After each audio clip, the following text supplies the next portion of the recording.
Nah, saya mau nerangkan sedikit tentang gimana sih saya bisa mempunyai anak rohani. Jadi, saya tuh melihat bahwa Yesus itu ngomong dalam amanat agung, pergi jadikan semua bangsa itu muridku, baptislah mereka. Jadi ada satu panggilan penting, Yesus tuh pengen kita tuh belajar untuk memuridkan orang lain. Nah, dalam bahasa Inggrisnya tuh pakai kata disciple. Nah, disciple itu bukan seperti student ya. Student itu kita belajar teori, duduk. Tetapi disciple itu kita belajar kehidupan, belajar mengenai kehidupan. Jadi misalnya kayak Yesus menghabiskan waktu 3 tahun selama pelayanan dia, adalah hal pertama yang dia lakukan itu dia mencari murid. Nah, selama itu dia bergaul bersama dengan mereka, makan bersama dengan mereka, having fun together. Mereka ngelihat Yesus dalam keseharian, Yesus juga bersama dengan mereka dalam keseharian. Mereka punya problem dengan apapun, Yesus bergaul dengan mereka, interaksi seperti family ya. Nah, di Perjanjian Lama juga ada kisah Elia yang dia mencari murid, disuruh Tuhan untuk mempersiapkan, yaitu mengambil Elisa. Elisa memanggil dia Papa, Bapak. Nah, saya melihat bahwa hubungan antara guru dengan murid di sini bukan seperti di sekolah, tapi lebih seperti papa dengan anak. Jadi ada impartasi nilai, ada impartasi hal-hal yang penting dalam kehidupan. Jadi ada karakter, belajar saling mengasah, membentuk, seperti itu saudara. Nah, bagaimana, sampai ada yang pernah tanya, apa harus pakai pendaftaran?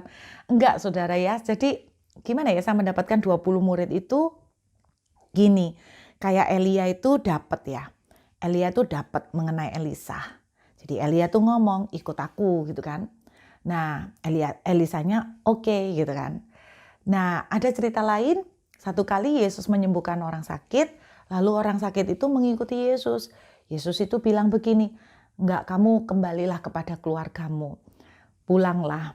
Jadi ceritakan ini menjadi kesaksian. Jadi ada waktu Yesus itu manggil murid dan murid say yes, suruh tinggalin semua.